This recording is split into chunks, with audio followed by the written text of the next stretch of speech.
If you're not feeling well, what do? You go online, right? You look at people standing at the bus stop for 10 minutes waiting for the bus. They get uncomfortable with being with themselves, they pull out the phone and they start engaging with something. Because to actually be with you is probably one of the most challenging things you can face in life. And the whole purpose of the monastery is to strip everything and everyone away from a person, and they're only left with themselves. You give them 2 sets of robes, put them in a little hut, and you go like, here, live with yourself. And it becomes extremely painful because there's no escape. Talk to me about that pain. There's no pain. There's no patch, right? Right. There's no Starbucks coffee. There's no food. We have 3 meals a day, no snacking in between. And you don't even eat your favorite foods. You just eat what's served to you. So where's the escape? There's no escape. Right. And so what did you start to learn about yourself?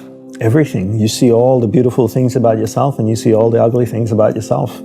And the way to survive right off the bat is to learn to accept you for who you are. And if you don't accept yourself for who you are, you will never make it in the monastery. You just really have to put 1, 2 arms around yourself and go, this is me. Accepting doesn't mean condoning. It's just acknowledging that this is where you are right now. You're made up of good things and not so good things, and it's okay. And I always looked at myself as a building under construction. There's still work going on, the scaffolding, there's tools lying around, the nails, but it's a work in progress. And that's the first thing you have to do as a monk, is accept yourself for who you are. Because as soon as you go in, you're going to see everything. And if you don't accept yourself for who you are, you'll want to leave. Can you talk to other monks about this stuff?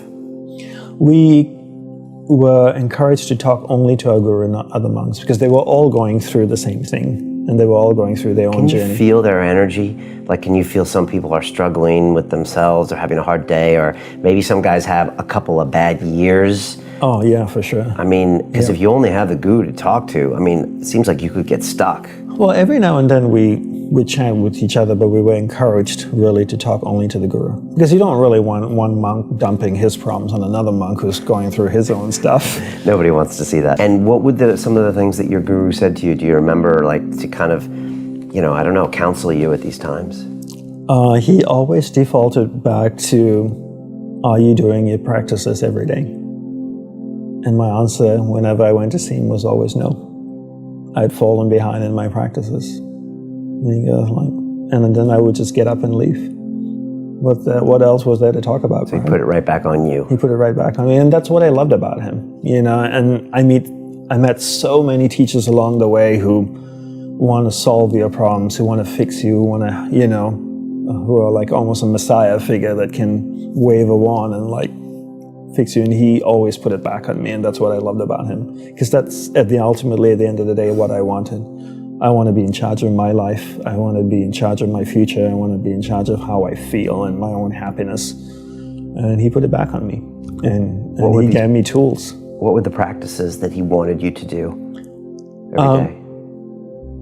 Well, it's almost like going to see a doctor, right? There's just no one medicine for one ailment. So depending on what I was going through, he dished out the right medicine. He might give me certain practices to do, whether it was meditation or process of accepting myself for who I am, working with my subconscious mind, you know, dealing with my past. And he would give particular tools, and he would say like, okay, I want you to go do this every day for an hour. And then I'd do it for 2 weeks or 3 weeks or a month, and then I might stop doing it. And then problems would arise, and then I go see him and I'll tell him, got a problem coming up. And he goes like, are you still doing your practice? And I go like, oh no, I stopped last week. Oh, what do you want from me? Get back to work. Yeah, well, I mean, if I go see a doctor and he gives me pills, and I take it for 2 weeks, and then I stop taking them, and then I have symptoms again, and then I go see the doctor, and I go like, symptoms came back, are you taking your pills? No, I'm not. I'm like, well, what do you want me to do? Shove them down your mouth? Go take the pills. I think when we were having dinner in Napa, you said to someone like, we were taught how to do so many basic things that sometimes humans aren't taught. Like we were taught how to focus, or taught how to go to sleep. I think you might have said one time when we were having dinner. Good memory. Like, yeah, thank you. Because I remember you said that, and you're like, we've never been taught how to go to sleep. Yeah, we were taught how to go to sleep. We were taught how to wake up. We were taught what to do when we slept. Like during the sleep period, what do you actually do?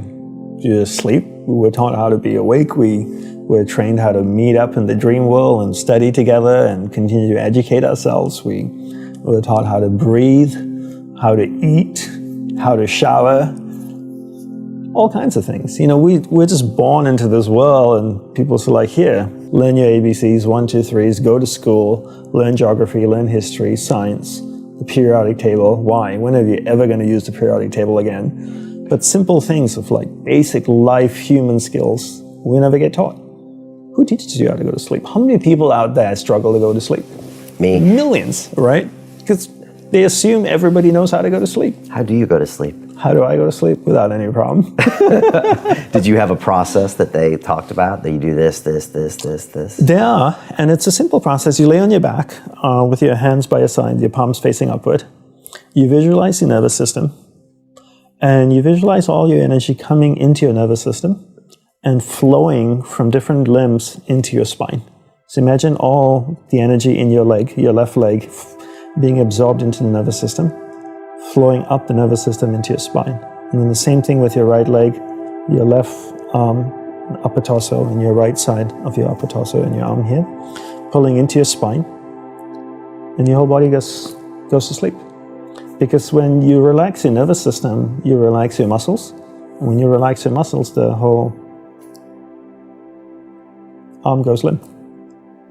And this was a teaching that you learned in the monastery? Yeah, and then you just fall asleep. And the next thing you know, it's time to wake up and you've had great sleep. Because my guru wanted well-rested monks that could help him fulfill his mission.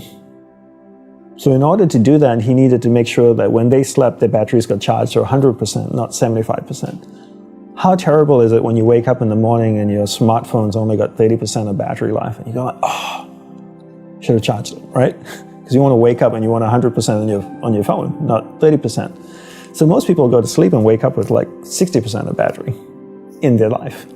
And for me, my goal is to go to sleep, be fully rested, and wake up with 100% of energy so that I can go and have a dynamic day and do things that I want to do. Okay. And eating, taught you how to eat as well? Yes. Can you? How to focus on eating, how much to eat. We had a rule in the monastery that your first serving should fit in both hands. Okay. If you're still hungry, go back, and whatever fits in one hand. One hand. So hopefully you don't have two big hands.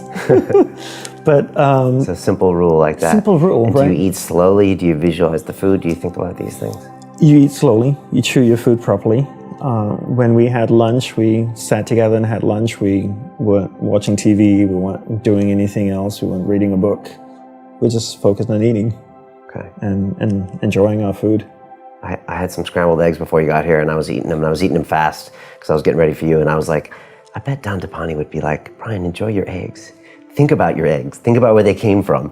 You know? And then my guru would say similar things like, enjoy your food, you know, it nourishes you, and take time and actually enjoy eating it.